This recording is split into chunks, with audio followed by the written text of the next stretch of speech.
Hello and welcome to another item of chapter 1 of effective Java, and this is item 5, which is all about dependency injection. And item 5 says that prefer dependency injection to hardwiring resources.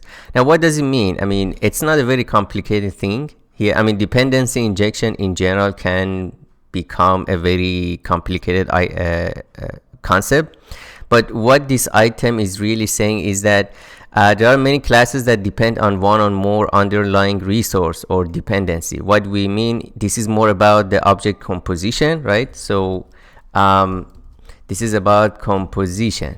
And what it means here is that sometimes an object requires a reference to another object. For example, you have a person, a class, right? And the person class needs a string as a name and a address, right? An address can be another separate entity, right? Another class. So a person has a reference to an address, and the question is who's going to provide a person with an address, right? Is it the person itself is going to have the address, or if when the client of the code create a person, they have to also pass an address object to the constructor? And what this item is saying is that try to use the second approach, which means the client creates the dependencies and pass them to the constructor, right? So many classes depend on one or more underlying resources, and here resource means dependency, right? And this is more about the object compositions. Objects can take references to other objects in their constructors, right? So when you construct an object, you can pass another object as a reference to the constructor, and then that object takes that reference and works with it, right? And we know that passing around references is similar to in C++ passing around pointers, right? So these are more or less the same ideas. Static utility classes and singletons are inappropriate for classes whose behavior is parameterized by an underlying resource.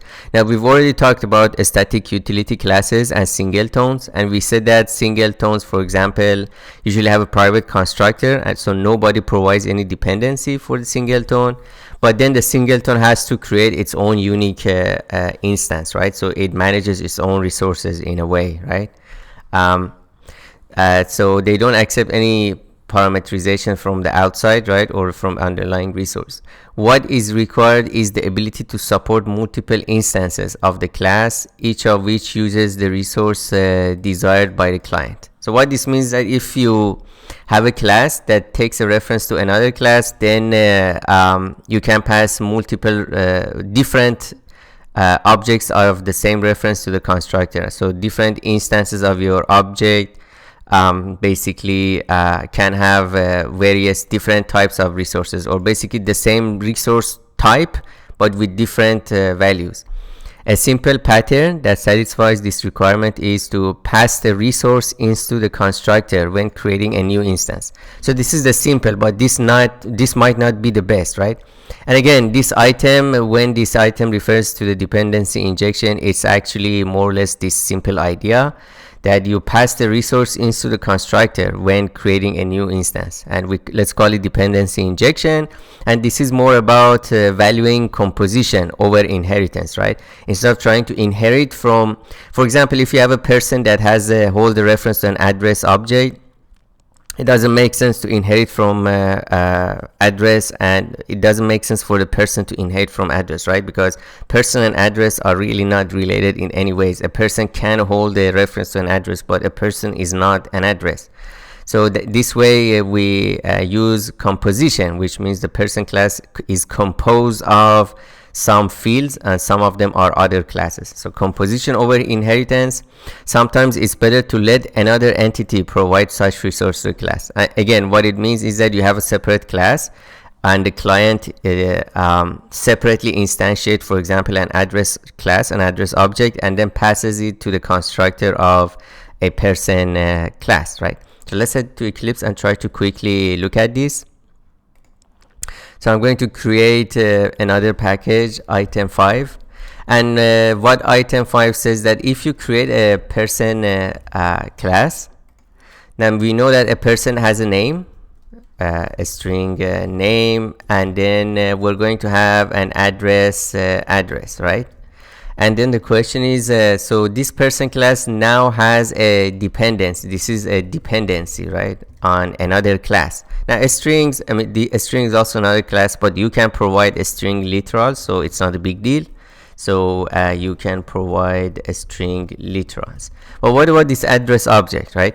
So one way is to have this person create and manage the address. What this means is that you can define this as a inner class, right? A private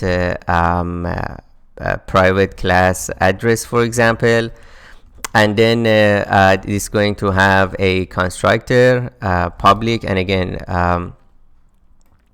public address, and then we can say int number or a street number, and then this can have this dot a street number, or basically a street number, which is an int. This is going to hold an int, and then this dot a street number equals a street number.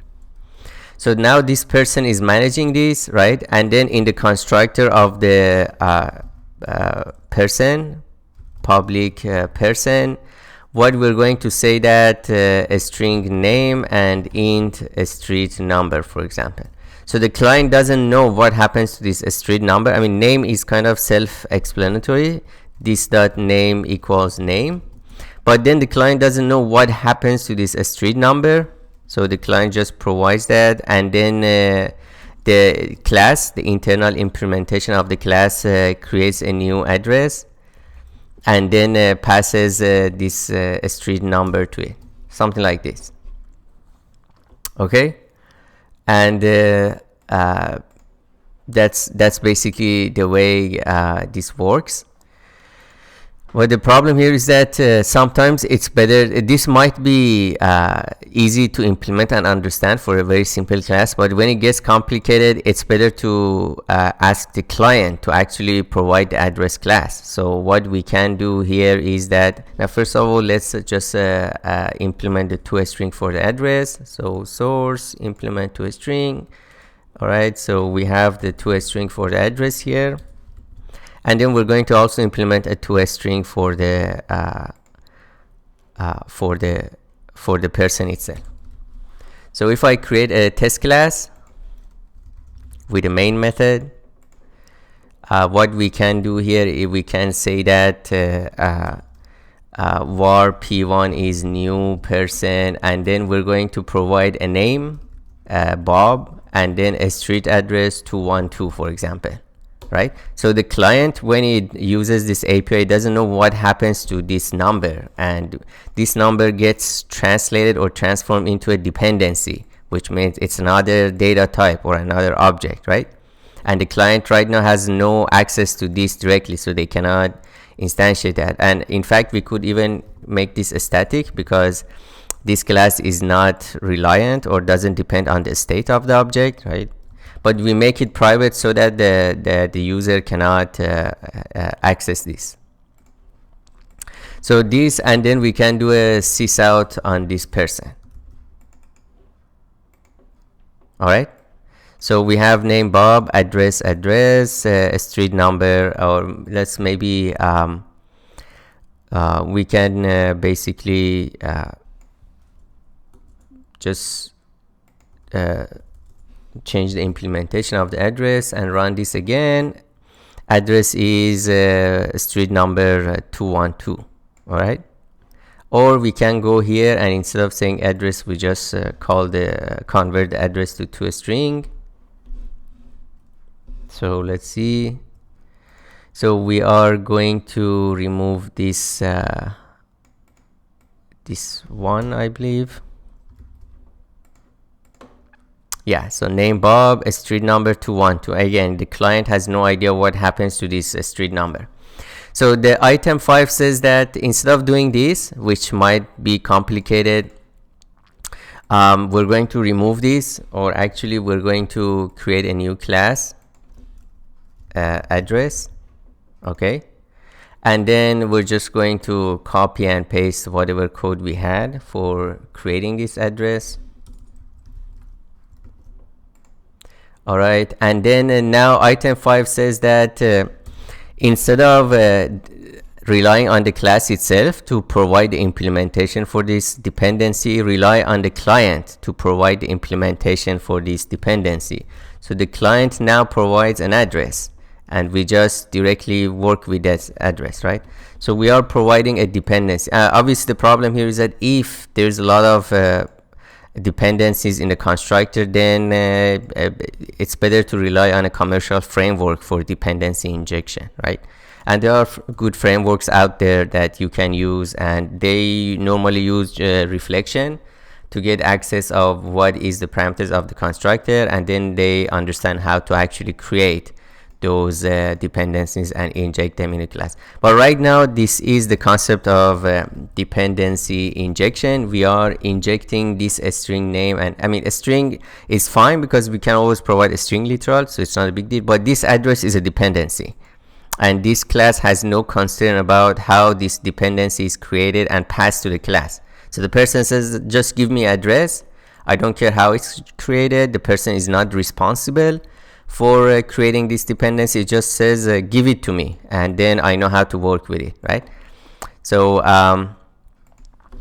that's the meaning of dependency. Now we cannot use this. Instead, the client says okay, I create the object, and this person class is not concerned with how the address is created, right? So the client is not concerned with how the person is not concerned how this address is created. We just pass it to the person, and person knows how to work with it. So this still works fine, but we are preferring dependency injection, which means we inject this address class to the person, and the person is not concerned with how this address is created. It just says give me an address. Note that if this obviously the downside here is that if something changes in the address, because the person only holds a reference, and this happens to all Java classes, or basically all the reference types which are not primitive. Because if anything changes to, if this address is mutable, if the dependency is mutable and we mutate it outside the scope of the person, or basically outside the person class, the person can immediately see the changes, because this reference, the actual data, reside on the Java heap. So if I print this, it says a street number 2.212, but then if I say address dot street number is let's say 312, note that I can do this because this obviously I'm not following a strict encapsulation. This is still package level access, right? It's not private. So but even if it's private, let's say we have a setter and we can mutate the status address, and then let's see what happens if we look at the state of the P1. As you can see, the person now immediately sees the changes to this dependency. So when we go with the dependency injection, it's better to make sure that the dependencies are immutable. Otherwise, you might otherwise these dependencies that the client provides might change or get mutated outside the person that works with this dependency, and then unfortunately, because these are reference types and the actual data reside on a Java heap, the person actually sees the changes. Sometimes this is what you want, it's a good thing, and sometimes this is not what you want, because this is just a dependency and we want to only work with the person. Now the other way, one way to avoid this is to use temporaries. Use temporary references, and usually that's what people do. So new person, so we provide a name as a string literal, but we create the dependency in place, new address, right? So this is a temporary reference, or if you're familiar with the C++, this is a temporary pointer or a reference, because we don't assign it to a variable, so we cannot access this after this line, right? So let's say 52. Now if I look at the P2, I have the address, but there is no way for the for this temporary reference for this object to be mutated outside the person, because we never have a reference to this object, right? So this is a temporary. So this is one way that this kind of dependency injections can avoid unintentional mutations to these dependencies, right? So, but however, so we said that it's better to use temporaries to create them in place, but there is even a better way to use dependency injection and not to directly create. Instead of trying to, in order to ask the user to explicitly create these dependencies and then pass them to our class, we can ask the client or the user of our API to provide a factory way of creating this object, and the person just uses that factory. The beauty is that the beauty is that with providing the factory instead of the actual object, then but the client doesn't actually create those, and maybe our code also doesn't really need to create them. I mean, our code needs to know how to, basically our person class needs to know how to create that dependency if it needs it. But if our class, let's say, doesn't need to have that dependency right away, then there is no point to create this object right away, right? So that's another item that the book mentions. And so let's go back to our PowerPoints. So again, item 5 was prefer dependency injection to hardwiring resources. And then and we said that we talked about the constructors, but it's also equally applicable to static factories, right? Because static factories take some parameters and then create some sort of object, and those parameters could be the dependencies that the object depends on, which means they could be in other types of objects. And builders, the same with builders. Now, a useful variant of this pattern, dependency injection, is to pass a resource factory to the constructor. And this is the key, because a resource factory doesn't have, basically what it means is that our class asks client, give me a way to create this dependency, but don't create it and give it to me, right? So the client doesn't have the full responsibility of creating that dependency and initializing it and then giving it to our class, for example. And if you're familiar with the functional interfaces in Java from Java 8, this is the basic definition of the supplier. A supplier is an interface that that has a method, and then that method returns the object type. And obviously supplier is parameterized type. Supplier of T is just it's an interface, it's a functional interface, right? That doesn't take any parameters and returns a object type. And obviously you can guess that instead of passing the dependency, a reference to the newly created object in our constructor, we can pass a supplier for that dependency. And our class, based on its needs, can use the supplier to create an object of that type, or maybe it doesn't need. Now, why do we need to provide the supplier? Because in Java, we cannot call the constructor of a type parameter T, right? So we cannot say if a class is parameterized on type T, or a method or a constructor is parameterized on type T, we cannot say new T. That's not allowed because of the type erasure. After the JavaC compiles our class file, this type is converted to the most general type that the compiler infers. So if it doesn't have any bounds, it's just object. It becomes object. And that's why they decided not to allow this kind of instantiation. Obviously in other languages such as C++, they have a more powerful concept than generics. It's called templates, and in templates you can actually take the type and create an object directly from that type. So you can call the constructor of that type without knowing what that type actually is. The compiler knows that when it instantiates for that type, any type has a default constructor or some type of constructor, and the compiler just calls that. But in Java, that type is erased when the compilation happens, so we don't know what the type is at runtime. The solution is to provide a supplier. So Java came up with the solution that, okay, if we have type erasure, we can provide a supplier as a dependency injection. Methods that take a supplier of T on input should typically constrain the factory's type parameter using a bounded wildcard. So The nice thing about Java is that unlike C++ that you can't really provide a bound on the type parameter, in Java you can actually provide type. You can say the T extends some other class or T super some other class, right? So you can provide some bounds. And this item says that actually the book tells us it's better to provide bounds on wildcards. Wildcard means instead of providing the type, you just provide a question mark, which means I don't care what the type is. Any type would work for me. So let's head to Eclipse and try to quickly look at this. In the Eclipse, we saw the first approach was that the person creates and manages the address. So the client doesn't provide an object. It provides some parameters for creating the object, and person knows how to do that. And we said that it's not the best practice, and the item 5 says avoid that. So we said that we create address as a separate entity, and then the client creates the address. Basically, that's the dependency that our class person depends on. And then the client just creates it and then passes it there, right?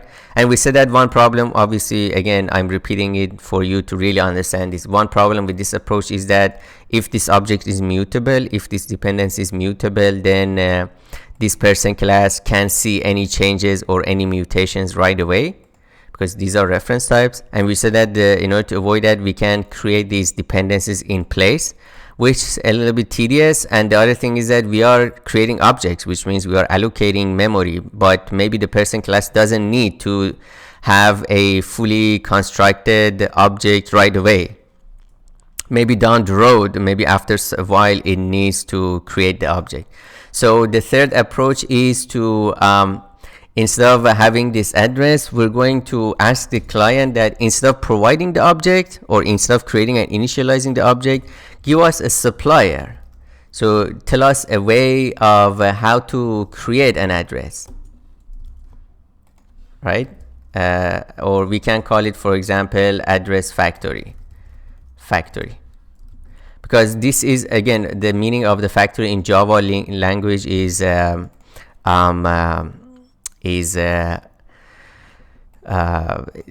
class that creates objects, initializes them, and returns them back, right? So we have two choices in the person. Now, obviously, the supplier doesn't create any address objects right away, and we can also look at the supplier interface. It's a functional interface, which means it only has one public abstract method, and it just get. It doesn't take any parameters and returns T, right? Returns the object. Get means create the object of type T and return it to me, and I'm not providing you any parameters. So how do we use it? We typically use it as a lambda expression. For example, if our class has a constructor that doesn't take any parameters, we can provide a method reference on the constructor.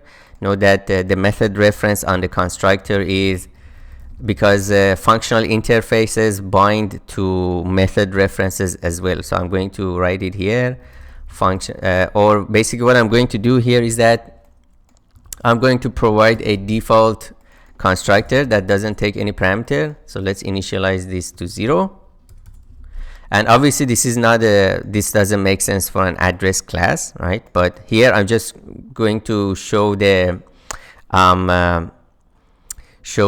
basically show the method reference.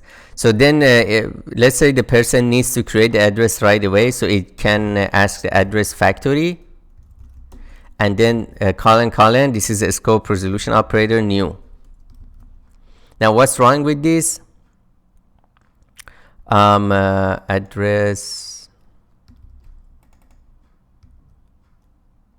so what we're going to do is this supplier, actually the client can provide the constructor, so the user can just say address factory dot get, right? And then our client, our code person, again, it's not still concerned with how this address is constructed. It just knows that if somebody provides this interface, it just calls the get and gets constructs an object and returns it, right? Now in the here instead of using a temporary reference, now we can go ahead and use a method reference as a supplier. So var p3 is new person Bob, and then we say that address colon new. What we're telling is that if this class has a default constructor, go ahead and call it, and then sys out p3. And now that it's default initialized. Now if I remove this, which doesn't make sense to have a default constructor here, this method reference doesn't work because this only binds to a default constructor. So I'm going to write this here. Address colon new only binds to default, no arg constructor.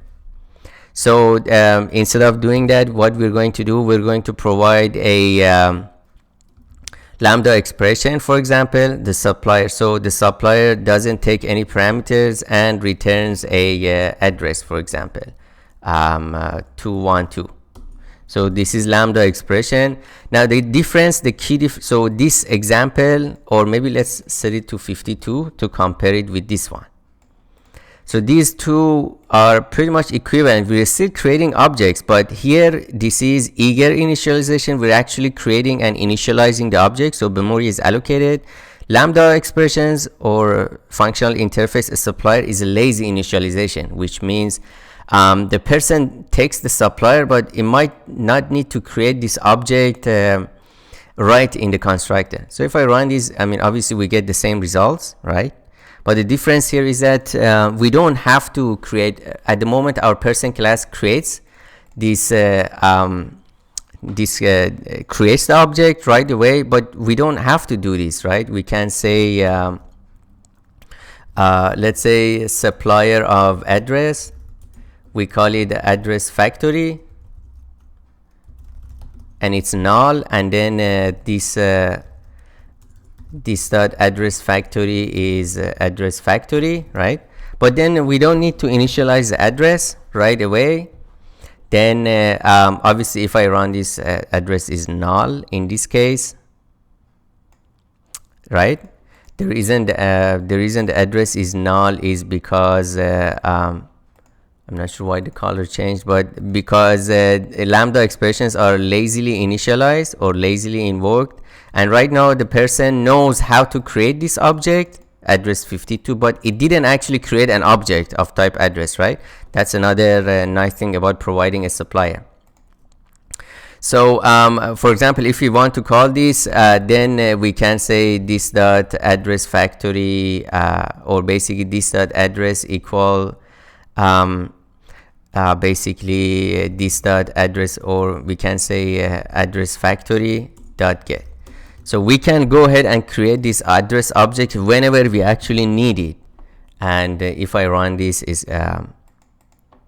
supplier get, because is okay. So this dot address factory, what happened here?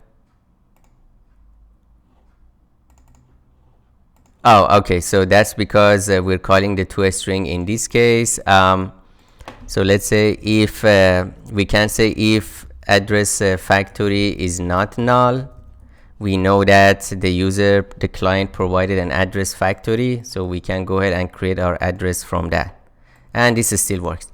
So back to PowerPoint, and let's go and finish this. So again, maybe in dependency injection, if you want to go with the lazy initialization, so that you don't want to create the dependencies right away. It might be because it's a very expensive operation, creating all those objects and passing them to the constructor. So you just ask the client or the user to provide a way to tell your class, provide a way of constructing that dependency, but you leave it to the class, or the client leaves it to you to when to actually create those objects, right? So dependency injection will greatly enhance the flexibility, reusability, and testability of a class. And in summary, do not use a singleton or a static utility class to implement a class that depends on one or more underlying resources whose behavior affects that of the class, right? So the class depends on the dependencies, and those dependencies might have different states, and therefore your class also changes its state. Do not have the class create these resources directly. So try to try to just focus on how your class would use these dependencies, these resources. Pass the resources or factories to create them. So either ask the client to create those objects, initialize them, and pass them to you, or ask the client to provide a factory way, a way of creating those into a constructor or a static factor or builder. All right. So I hope you enjoyed this one. Please stay tuned, and I'll see you in the next one.